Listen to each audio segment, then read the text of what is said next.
Muchos piensan distinto, sienten distinto, buscan a Dios o encuentran a Dios de diversa manera. En esta multitud, en este abanico de religiones, hay una sola certeza que tenemos para todos. Todos somos hijos de Dios. Confío en Buda. Creo en Dios. Creo en Jesucristo. Creo en Dios. Alá. Cuando nosotros buscamos unirnos en un yugo desigual, tanto con una persona que no es cristiana o con uno que no es cristiano, o en movimientos como la masonería, movimientos como el ecumenismo, estamos violando la palabra de Dios. En nombre del amor, yo no voy a renunciar a la fe y a las creencias fundamentales para hacer un culto con personas que tuercen el verdadero evangelio. En la actualidad, una tendencia notable en el ámbito religioso es el ecumenismo, un esfuerzo por unificar diversas religiones bajo un acuerdo común. Este movimiento promueve la idea de que todas las religiones deben amarse mutuamente y establecer lazos teológicos, con el fin de fomentar la unidad y la paz. El ecumenismo parece tener un propósito admirable y cristiano. De hecho, muchos líderes religiosos, incluyendo pastores evangélicos, han formado alianzas con el Vaticano y otras instituciones religiosas, bajo la premisa de que Jesús desea la unidad entre todos sus seguidores. ¿Pero es esto realmente compatible con los principios establecidos en la Biblia? ¿Deberían los cristianos unirse a otras religiones, aceptando y tolerando sus enseñanzas? Hoy exploraremos lo que la Biblia dice sobre el ecumenismo y también contaremos con las respuestas del querido pastor Armando Alducín y del querido pastor Juan Manuel Vaz. Ser realmente conciso en lo que voy a decir. Hoy quiero comentar, hermanos, rápido sobre algo que conocemos con el nombre de ecumenismo y el peligro que yo le veo al ecumenismo. Creo que vienen tiempos en los que cada vez va a ser más presente y manifiesto ese ecumenismo. Piensen una cosa, cuando nosotros vemos en la dirección en que van los tiempos, en la dirección en que avanza el mundo, en la dirección en que vamos llegando al fin de los tiempos, nos vamos a dar cuenta que el pueblo de Dios va a ser una pequeña minoría que se va a mantener firme a los valores y principios bíblicos. Y hay una cosa que se va a ir organizando alrededor y es esa nueva relación y vínculos entre personas de otros credos y pensamientos para intentar cada vez, en nombre de la unidad, de la paz y del amor, hacer esas uniones extrañas o que conocemos como ecuménicas. En España ya se está volviendo muy común y veo que en otros lugares de Latinoamérica también el hacer reuniones ecuménicas, ir a, por ejemplo, a una misa en la que participan evangélicos, ortodoxos o de otro tipo de convicciones religiosas. Hemos visto hace poco la reunión de el señor Bergoglio, si no me equivoco el nombre, el Papa Francisco, ¿no? Le llaman así al Papa, ¿no? Es que no me gusta decir Papa. Reconozco que es una palabra que me escuece en la boca, pero para que sepan de quién hablo, juntándose con líderes musulmanes, líderes de otras convicciones religiosas y en nombre de la paz y del amor, pues decir, no, pues todos somos uno, al final todos somos descendientes de Abraham, al final todos somos... y tantas otras cosas, ¿verdad? Hemos visto a cantantes del entorno evangélico y no es mentira de que en el pasado, por ejemplo, personas como Alex Campos o personas como Jesús Adrián Romero participaron en actividades en el Vaticano o en actividades relacionadas con el entorno católico romano. Siempre nos van a empujar a decir, mira, pero si en el fondo tenemos algunas creencias en común, los católicos creen que Jesús es Dios, los católicos también creen en la Trinidad, los católicos también creen en... Sí, tenemos cosas en común. Con los judíos también tenemos algunas cosas en común. Con los adventistas también tenemos algunas cosas en común. Y aunque ustedes se sorprendan, con los testigos de Jehová tenemos algunas cosas en común. Entonces podemos seguir así con casi todas las corrientes religiosas.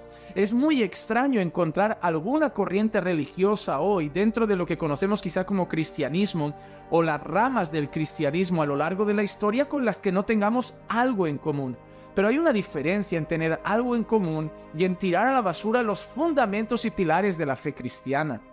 El ecumenismo pretende, en nombre del amor y en nombre de la unidad, que nosotros dejemos de lado diferencias fundamentales para que empecemos a juntarnos a pesar de esas diferencias fundamentales, renunciando a valores y creencias que para nosotros son fundamentales en nombre del amor y de la unidad. Por ejemplo, reuniones como culto ecuménico con pastores, con curas, sacerdotes y de todo tipo, con un imán musulmán, con un rabino judío. ¿Para qué? Para promover el amor y la paz en nombre de Dios. Esas cosas las vamos a empezar a ver, pero nosotros sabemos que en esa mesa ecuménica no podemos llamar hermanos a esas personas. No podemos hacerlo, y que ni siquiera Dios está conforme con esa actividad por un simple motivo, porque Dios nunca va a promover la paz, la unidad y el amor a costa de la verdad. Y ese es el problema. El ecumenismo en nombre de esos principios y valores como el amor y la unidad, va a querer que nosotros desplacemos la verdad. Desplacemos la verdad. Y hermanos, debemos afirmarnos en estas cosas. La paz, siempre que sea posible, pero la verdad a cualquier precio. Es decir, nosotros vamos a tener paz siempre que sea posible con todas las personas. La Biblia nos llama eso, en cuanto dependa de vosotros, estad en paz con todos los hombres. En cuanto esté en vuestras manos, estad en paz con todos los hombres. Eso es un llamado a nosotros no buscar estar enemistados con nadie y hacer lo posible para que nuestras relaciones no estén basadas en enemistades, en iras o en rencores. Sin embargo, esa paz a veces no va a ser posible. Dice, en cuanto esté en vuestras manos, en cuanto sea posible, buscad la paz con todos los hombres, estad en paz con todos los hombres. Sin embargo, buscar la paz no puede desplazar la verdad. Muchas veces escuchamos frases como es que la doctrina divide y Jesús une. Jesús une a las personas y la doctrina divide. Y eso es una mentira. Allí donde Jesús llegaba, el mundo se dividía. A veces Jesús predicaba en una sinagoga, expulsaba demonios, hacía alguna cosa y entre los propios judíos había división. Hay un texto en los evangelios donde los judíos dicen, wow, pero este hombre está operando por el poder de Beelzebú, este hombre echa fuera demonios, este hombre es usado por los demonios, tiene poder de las tinieblas, o este hombre está loco. Eran algunas de las afirmaciones que algunos judíos, cuando Jesús operaba o enseñaba, decían, pero otros judíos que estaban en la escena decían, pero no puede ser. Nadie puede hacer eso si Dios no está con él. Nadie puede hacer eso si no es un hijo de Dios. Eso no es posible que lo haga alguien que pertenece a las tinieblas. Es decir, cuando Jesús hacía ciertas cosas o enseñaba ciertas cosas, se daba divisiones. Es muy común ver divisiones en la Biblia. Es muy común ver a Jesús enseñando y un pueblo enfurecido y otro pueblo que lo seguía. Un pueblo que le daba la espalda y otro pueblo que lo seguía. Jesús no negoció la paz para con todo el mundo. Jesús no fue el precursor de paz y amor, como si fuera un mensaje hippie de los años 60 quizá, buscando que dejemos de lado nuestras diferencias en nombre del amor. No, Jesús dijo, esta es la verdad. Este es el camino y esta es la vida, refiriéndose a sí mismo. Yo soy la verdad, yo soy el camino y yo soy la vida. Nadie viene al Padre si no es por mí. Usted está diciendo entonces que esas personas, si no es a través de Cristo, reconociendo el señorío de Cristo, reconociendo a Cristo como su Salvador, arrepintiéndose de sus pecados, si no es a través de Cristo, aunque ellos crean en Dios, no llegarán a Dios. Obviamente es así, obviamente es así. Habían fariseos que decían ser hijos de Dios, decían pertenecer a la descendencia de Abraham, y sin embargo Jesús dice, vosotros sois de vuestro padre el diablo. Porque si fuerais de Dios, sabríais que yo vengo de Dios. Entonces, eso es evidente. Jesús dividió personas.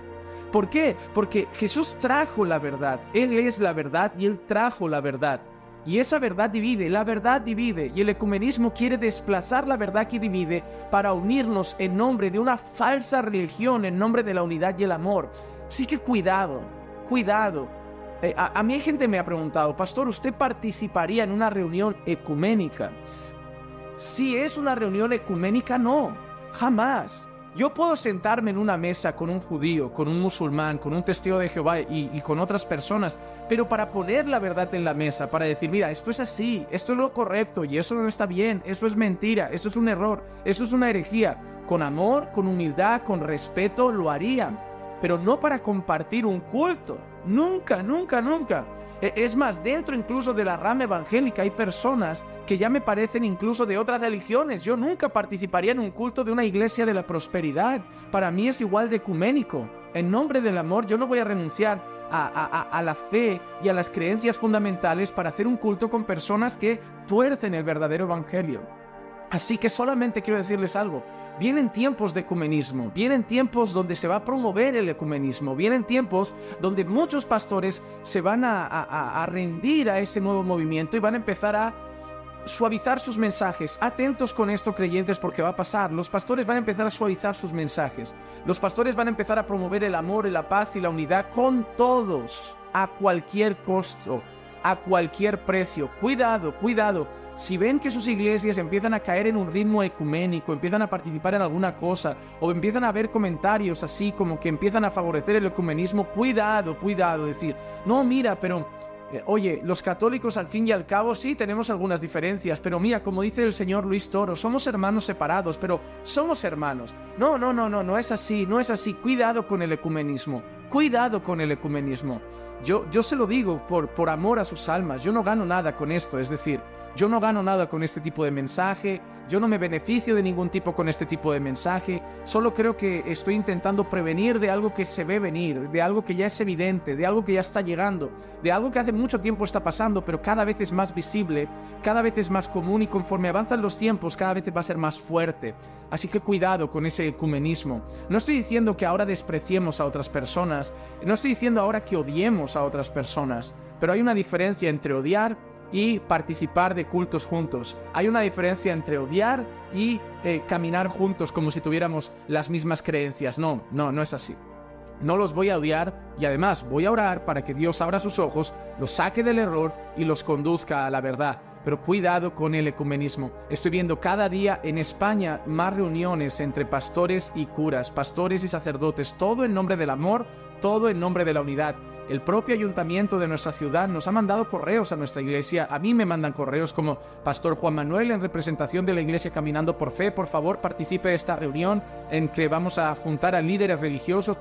No, siempre bonito para que busquemos el bien de la ciudad, para que busquemos el bien de la comunidad, el bien de nuestro pueblo, juntemos a todos los líderes religiosos. Oye, ¿y si hacemos un proyecto juntos para que vean que las religiones no dividen, que las religiones promueven el amor? No. La última vez, Juan Manuel, no participas de estas reuniones, ¿no? Y no voy a participar, lo lamento mucho. Efesios 4, 3 al 6. Solicitos en guardar la unidad del Espíritu en el vínculo de la paz. Un cuerpo y un espíritu, como fuisteis también llamados en una misma esperanza de vuestra vocación. Un Señor, una fe, un bautismo, un Dios y Padre de todos, el cual es sobre todos, y por todos, y en todos. La unidad que se menciona aquí es la unidad en el espíritu, basada en una fe común y en las doctrinas fundamentales del cristianismo. Primera de Juan 4, 1. Amados, no creáis a todo espíritu, sino probad los espíritus si son de Dios, porque muchos falsos profetas han salido por el mundo. Este versículo subraya la importancia del discernimiento espiritual. No todo mensaje de unidad es de Dios. Debemos evaluar si las doctrinas de aquellos con quienes nos unimos son verdaderamente bíblicas.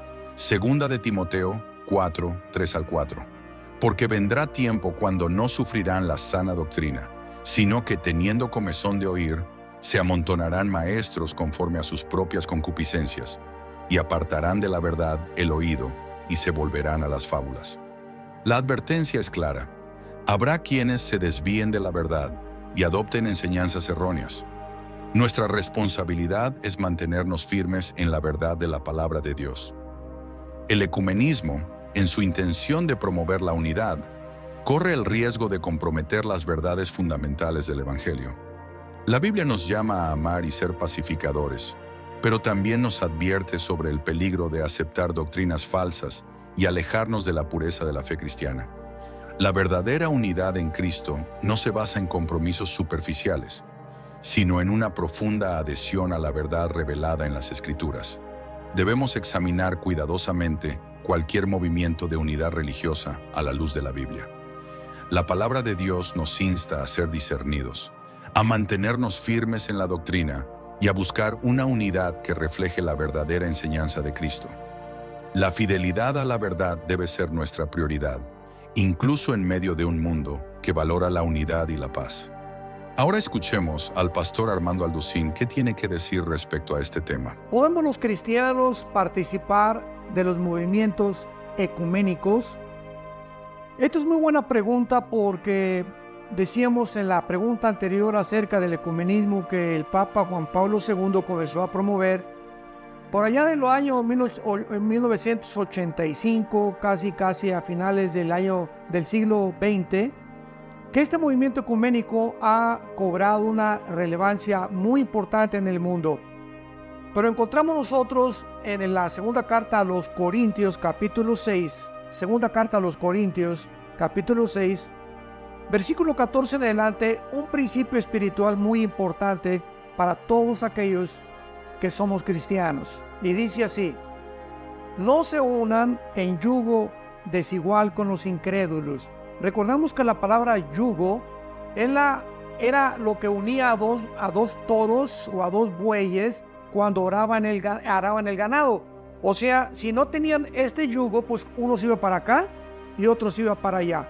Entonces el yugo los hacía que juntos araran la tierra y pudieran ser guiados por el labrador. Entonces, cuando dice la Biblia que no nos unamos en yugo desigual, no podemos los cristianos tener una relación igual a los que no son cristianos. ¿Por qué dice? Porque ¿qué compañerismo tiene la justicia con la justicia y la luz con las tinieblas? Es precisamente como un matrimonio. Nosotros, como líderes espirituales, les aconsejamos a los jóvenes: si te vas a casar, no te cases con una persona que no sea cristiana, porque esa persona tiene la información y la data del mundo, pero no tiene la sabiduría, porque la sabiduría viene de Dios. Entonces una persona puede ser muy inteligente y tener mucha información sin tener sabiduría para saber usar esa información. Por eso nos damos cuenta que políticos, deportistas, cantantes, etcétera, etcétera, acaban como acaban, millonarios, porque no tienen la sabiduría para saber usar su dinero, ni sus inversiones, ni vivir, ni qué es más importante, la familia, la esposa, los hijos, porque no tienen la sabiduría de Dios. Entonces, cuando nosotros buscamos unirnos en un yugo desigual, tanto con una persona que no es cristiana o con uno que no es cristiano, o en movimientos como la masonería, movimientos como el ecumenismo, estamos violando la palabra de Dios. Yo me he encontrado inclusive a líderes espirituales con el anillo de la masonería, que es el triángulo, ¿verdad?, con el compás famoso, y les pregunto: ¿y cómo puede ser cristiano y líder y pertenecer a la logia masónica? Y me contestan que tenía de malo. Inmediatamente nos damos cuenta que pues tienen mucha información, pero no tienen la sabiduría para saber que esa información que tienen no se puede adaptar ni puede tener una relación con Jesucristo ni con las Sagradas Escrituras. Así que de ninguna manera podemos nosotros unirnos en yugo desigual con ningún grupo que sea contrario a la palabra de Dios. En el Evangelio de Juan encontramos una hermosa oración que Jesús hizo a su Padre, expresando su deseo de que los cristianos fuéramos uno en unidad. Es crucial notar que Jesús se refería a sus discípulos, aquellos que caminaban en la verdad de su enseñanza. Dentro del cristianismo evangélico existen varias diferencias entre grupos.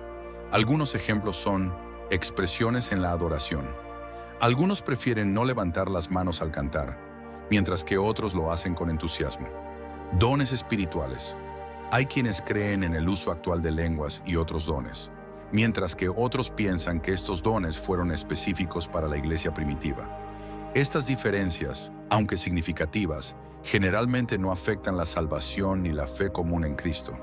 Aquellos que creen en la Trinidad, en Jesús como Señor y Salvador, y que tienen una sólida base doctrinal, forman parte de un mismo cuerpo. Sin embargo, más allá de esta diversidad saludable, existen sectas y religiones que pretenden ser parte del cristianismo, pero abrazan prácticas contrarias a la Biblia. Por ejemplo, la Biblia advierte claramente que los idólatras no heredarán el reino de Dios. Aquellos que hacen imágenes y se postran ante ellas están en grave error.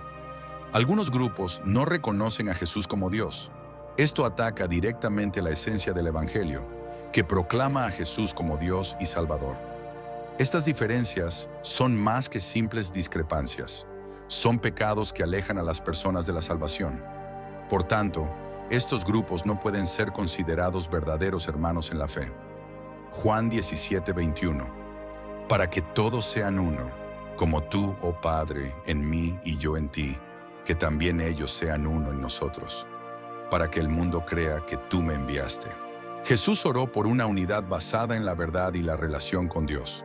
Esta unidad no puede comprometer los fundamentos de la fe cristiana.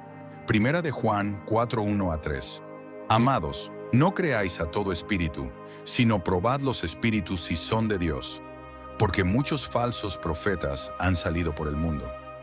En esto conoced el Espíritu de Dios. Todo espíritu que confiesa que Jesucristo ha venido en carne es de Dios, y todo espíritu que no confiesa que Jesucristo ha venido en carne no es de Dios, y este es el espíritu del anticristo.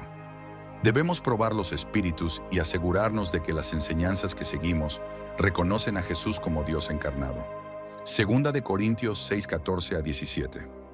No os unáis en yugo desigual con los incrédulos, porque ¿qué compañerismo tiene la justicia con la injusticia? ¿Y qué comunión la luz con las tinieblas?